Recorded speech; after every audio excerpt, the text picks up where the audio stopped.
નમસ્કાર મિત્રો, સ્વાગત છે આપણી યુટ્યુબ ચેનલની અંદર। તો આજે આપણે દેશ અને દુનિયાના અને તાજા અને મહત્વ સમાચારની વાત કરવાના છીએ, તો વિડીયોને અંત સુધી જોવા વિનંતી। સૌપ્રથમ સમાચારની વાત કરીએ કે અંબાલાલ પટેલની ફરી વાવાઝોડાની ચોંકાવનારી આગાહી। રાજ્યમાં ખેડૂતોને એક તરફ કમોસમી વરસાદને કારણે ભારે નુકસાનનું સહન કરી રહ્યા છે, ત્યારે હવામાન નિષ્ણાત અંબાલાલ પટેલે ફરીવાર વાવાઝોડાની ચોંકાવનારી આગાહી કરી છે।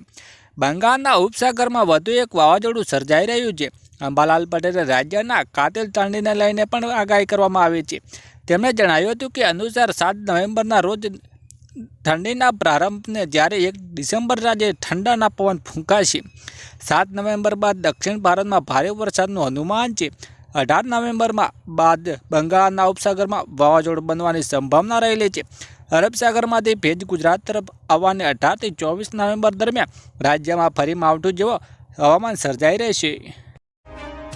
વધુ આગળ વાત કરીએ કે પાક નુકસાન સહાયને લઈને સમાચાર। ઓક્ટોબર અંતમાં કમોસમી વરસાદને ખેડૂતોના ઊભા પાકને વ્યાપક નુકસાન થયું છે, જે સરકાર ટૂંક જ સમયમાં 7,000 કરોડથી વધુ રાજ્ય પેકેજ જાહેર કરશે અને ગાંધીનગરના બેઠકો ચાલી રહી છે। તેમાં 249 તાલુકાના 16,387 ગામોમાં 10 લાખ હેક્ટર પાક ધોવાઈ ગયા છે। પ્રાથમિક અંદાજમાં 2,000 કરોડ હતા, જેમાં 10,000 કરોડની વધુ થયા છે। 85 લાખ હેક્ટર વાવેતરમાં 51 લાખ હેક્ટર મોટું નુકસાન થયું છે, જેમાં 16,387 ગામોના ખેડૂતોને મળે છે પૈસા। શું તમારે નુકસાન થયું છે કે આના કોમેન્ટ કરીને જણાવજો। વધુ મહત્વની આગળ વાત કરીએ કે ખેડૂતોને આક્રોશ વચ્ચે સરકારી મોટો નિર્ણય। 2000 મણ મગફળી ટેકાના ભાવે ખરીદાશે। ગુજરાતના છેલ્લા કેટલાક સમયથી કમોસમી વરસાદ વરસી રહ્યો છે, જેને કારણે પાકોને ઘણું નુકસાન પણ થયું છે અને ખેડૂતોની ચિંતા વધી રહી છે। ત્યારે ખેડૂતોએ સરકાર પાસેથી સર્વે કરવા માટે વળતર ચૂકવવા માંગ કરી રહ્યા છે। તેવા ખેડૂતોને આક્રોશ વચ્ચે હવે સરકારે મોટો નિર્ણય કર્યો છે, જે સરકારે હવે 200 મણ મગફળી ટેકાના ભાવે ખરીદવાનો નિર્ણય કર્યો છે। નોંધનીય એ છે કે પહેલા 70 મણ ખરીદીની જાહેર કરી હતી, તેમાં ખેડૂતોને નારાજગી જોવા મળી હતી। ત્યારે ખેડૂતોને એક માગ સરકારે માની છે। ત્યારે સવાલ ઉઠ્યો છે કે શું પળેપળની મગફળી ટેકાના ભાવ ખરીદાશે? વધુ મહત્વની આગળ વાત કરીએ કે ખેડૂતોને સત્યાગ્રહ આંદોલન શરૂ। અમરેલી સહિત ભાવનગર જિલ્લાના કમોસમી વરસાદને કારણે ખેડૂતોને થયેલા નુકસાનની વળતરને લઈને કોંગ્રેસ દ્વારા ખેડૂતોને સત્યાગ્રહ આંદોલનની શરૂઆત કરવામાં આવી રહી છે। ગુજરાતના ખેડૂતોના સપના પણ પાણી ફેરવી દીધા છે। આ વખતે ખરીદ પાકોમાં ખેડૂતોને મોટી નુકસાનને ભોગવવાનો વારો આવ્યો છે। કમોસમી મુશળધાર વરસાદને કપાસને પાકને ભારે પણ નુકસાન થયું છે। ભૂતપૂર્વ કૃષિ મંત્રી અને વરિષ્ઠ કોંગ્રેસ નેતા પરેશ ધાનાણી દ્વારા તૈયાર કરાયેલા પ્રારંભિક અંદાજ મુજબ કૃષિ વિભાગના સલાહ કૃષિ નિષ્ણાતોનો મંતવ્ય અને ખેડૂતોના પોતાના જ્ઞાનના આધારે કપાસ પાકને પ્રતિ વીઘા આશરે 50,000 નુકસાન થયું છે। વધુ મહત્વની આગળ વાત કરી કે ખેડૂતોના પાકને ધિરાણ માફ કરો, મોટો નિર્ણય। માવઠાને ગુજરાતમાં દરેક લાખ હેક્ટર જમીનના ખેતીને નુકસાન પહોંચાડ્યું છે, ત્યારે ખેડૂતો આર્થિક રીતે તબાળ થયા છે। બીજી તરફ કૃષિમંત્રી મુખ્યમંત્રીને સર્વે અંગે કરેલી જાહેરાતના વિસર્ગતમાં ઊભી થતાં સરકારની વિશ્વસનીયતા સામે સવાલ ઊભા થયા છે। આજે ખુદ સરકારે જ ગોથે ચડી હોવાનું ચિત્ર ઊભું થયું છે। પાક નુકસાનને સર્વે કરીને સહાય કરવા માટે ખાતરી આપી રહ્યા છે, ત્યારે ખેડૂતોને સેવો એવો ઊભો થયો છે કે એટલું જ નુકસાન પહોંચાડ્યું કે સહાયથી નુકસાનની ભરપાઈ થાય તેમ નથી। તે પાક નુકસાનનું વળતર આપવા ભાજપ મોટા ધારાસભ્યોને મુખ્યમંત્રી અને કૃષિમંત્રીને પણ લખ્યો છે। મહત્વની વાત એ છે કે કેટલાક ધારાસભ્યોએ રાહતના સહાયની સાથે સાથે ખેડૂતોના બેંક ધિરાણ માફ કરવાનો સરકાર રજૂઆત કરી રહ્યા છે।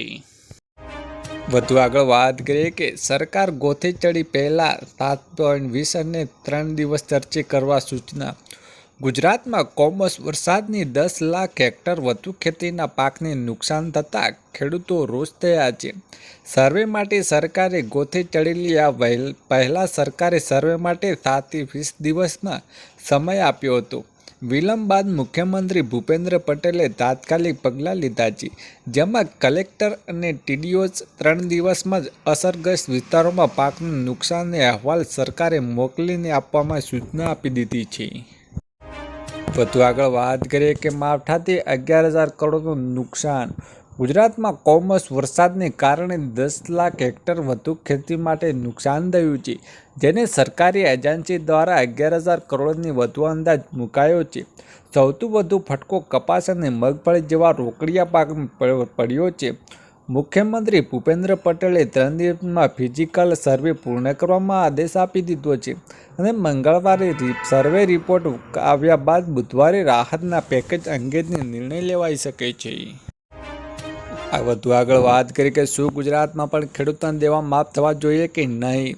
રાજ્યના ખેડૂતો માટે આખરે મોટો રાહત આપનારો નિર્ણય રાજ્ય સરકારે લીધો છે.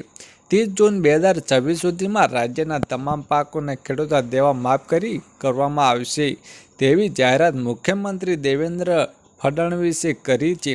તેમણે વિશ્વાસ વ્યક્ત કર્યો છે કે સરકાર આર્થિક મુશ્કેલીના હોવા છતાં ખેડૂતોની સાથે મક્કમપણે ઊભી છે. આ નિયમ પૂર્વ ધારાસભ્ય આંદોલનમાં નેતા બચ્ચુ કંડુએ તેમના પ્રતિનિધિમંડળ સાથે મુંબઈમાં 2 કલાકથી વધુ ચર્ચા પર લેવામાં આવી રહ્યા છે. વધુ મહત્વની વાત કરીએ કે ખેડૂતોને દેવું માફ કરવું. રાજ્ય સરકારે હવે સહાય નાટકો બંધ કરીને ખેડૂતોને પાક ધિરાણ દેવા માફ કરી દેવાની સૂચનાઓ આપી દીધી છે. પ્રદેશ કિસાન કોંગ્રેસના ચેરમેન પાલભાઈ આંબલિયાએ મુખ્યમંત્રી ભૂપેન્દ્ર પટેલને ખાસ પાઠવી આ પત્રમાં આંબલિયાએ જણાવ્યું હતું કે સૌરાષ્ટ્ર, દક્ષિણ ગુજરાત સહિત ગુજરાતમાં કે જે કમોસમી વરસાદ પડ્યો છે તેમણે મોઢામાં આવેલા કોળિયો છીનવાઈ લીધો છે. માત્ર આ એક જ કમોસમી વરસાદ નહીં, છેલ્લી 7 સિઝનના ખેડૂતે વાવાઝોડા, અતિવૃષ્ટિ, કમોસમી વરસાદનો ભોગ બનવું પડી રહ્યું છે. એમાંય છેલ્લા 2 વર્ષમાં એટલે કે ગયું વર્ષ 2024 અને 25 ચાલુ વર્ષ 2025 અને 26માં ખેડૂતને કંબર તૂટી ગઈ છે અને વર્ષ જુલાઈ-ઓગસ્ટ 2024ની અતિવૃષ્ટિ, ઓક્ટોબર 2024નો કમોસમી વરસાદ, સપ્ટેમ્બર 2025ની અતિવૃષ્ટિ અને અત્યારે ઓક્ટોબર 2025ની કમોસમી વરસાદના ખેડૂતોને પડ્યા પર પાટું માર્યું છે. વધુ મહત્વની આગળ વાત કરીએ કે 17,000થી વધુ દુકાનદારો પર હડતાલ પર. ગુજરાત 17,000થી વધુ સસ્તા અનાજના દુકાનદારો આજથી અનિર્દિષ્ટ દુકાનની હડતાલ પર ઉતર્યા છે, જેના કારણે રાજ્યભરમાં અનાજ વિતરણ બંધ રહેશે. ઓલ ગુજરાતના એરપ્રાઇઝ શોપ એસોસિએશન મુખ્યમંત્રીએ માંગણીઓ છે.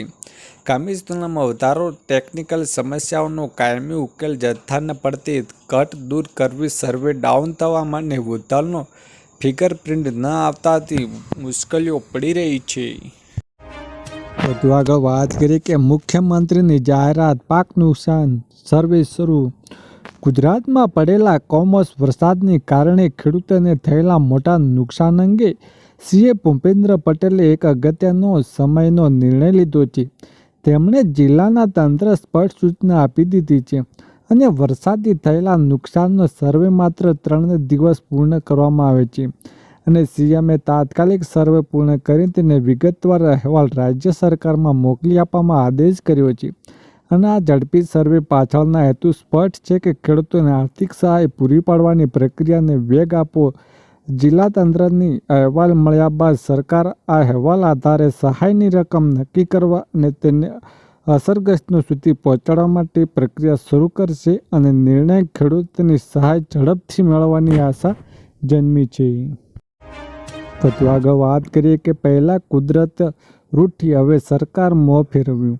રાજ્યમાં માવઠાને લીધે 10 લાખ હેક્ટર જમીનની મગફળી, કપાસ, શેરડી સહિતના પાકને નુકસાન થયું છે. ખેડૂતને આર્થિક રીતે બેહાલ થયા છે. રાજ્ય કૃષિ વિભાગે 1 નવેમ્બરથી ટેકાના ભાવે મગફળી ખરીદીની જાહેર કરી હતી.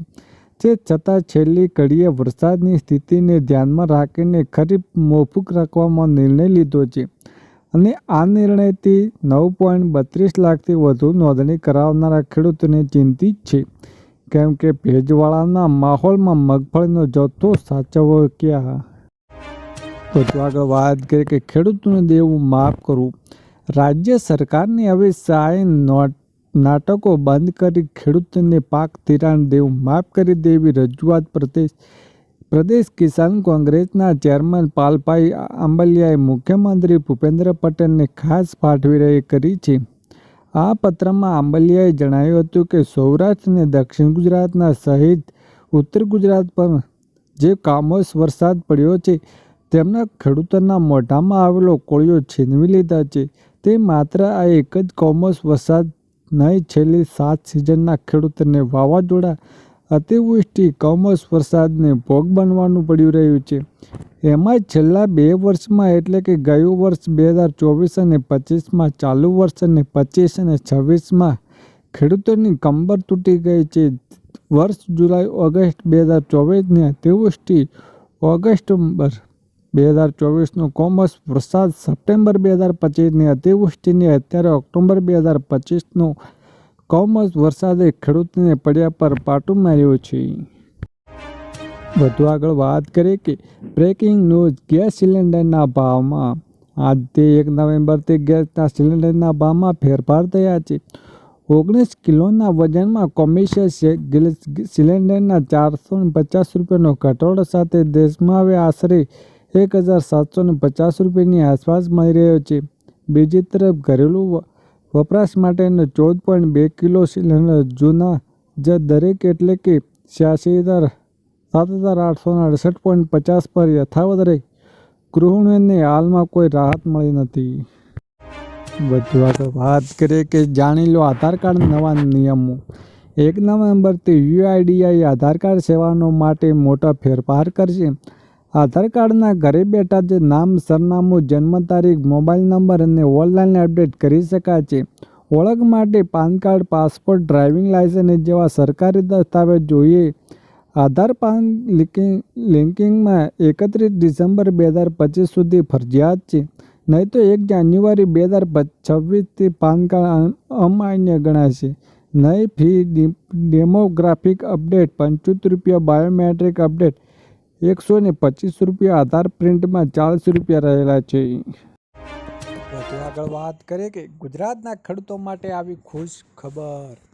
કમોસમી વરસાદની કહેરથી ખેડૂતો ઊભા પાકને થયેલા નુકસાન અંગે રાજ્ય સરકાર તાત્કાલિક સંવેદનશીલતા દર્શાવી રહી છે અને મુખ્યમંત્રી ભૂપેન્દ્ર પટેલે આજે કેબિનેટ બેઠકમાં અધિકારીઓને સ્પષ્ટ આદેશ આપ્યો છે. રાજ્યમાં 33 જિલ્લાઓમાં 239 તાલુકા વરસાદથી નુકસાન થયે તાત્કાલિક સર્વે શરૂ કરવામાં આવે છે અને મુખ્યમંત્રીએ ખાતરી આપી છે કે જ્યારે પણ નુકસાન થાય છે ત્યારે રાજ્યમાં સરકાર ખેડૂતની પડખે મજબૂતથી ઊભી રહે છે અને ખેડૂતોને થયેલા નુકસાનને સર્વે પૂર્ણ થયા બાદ જ રાજ્ય સરકાર દ્વારા ટૂંક જ સમયમાં યોગ્ય નિર્ણય લઈને રાહત પેકેજ જાહેર કરવામાં આવે છે.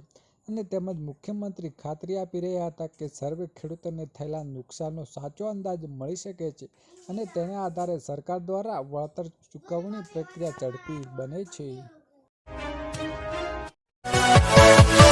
Yeah.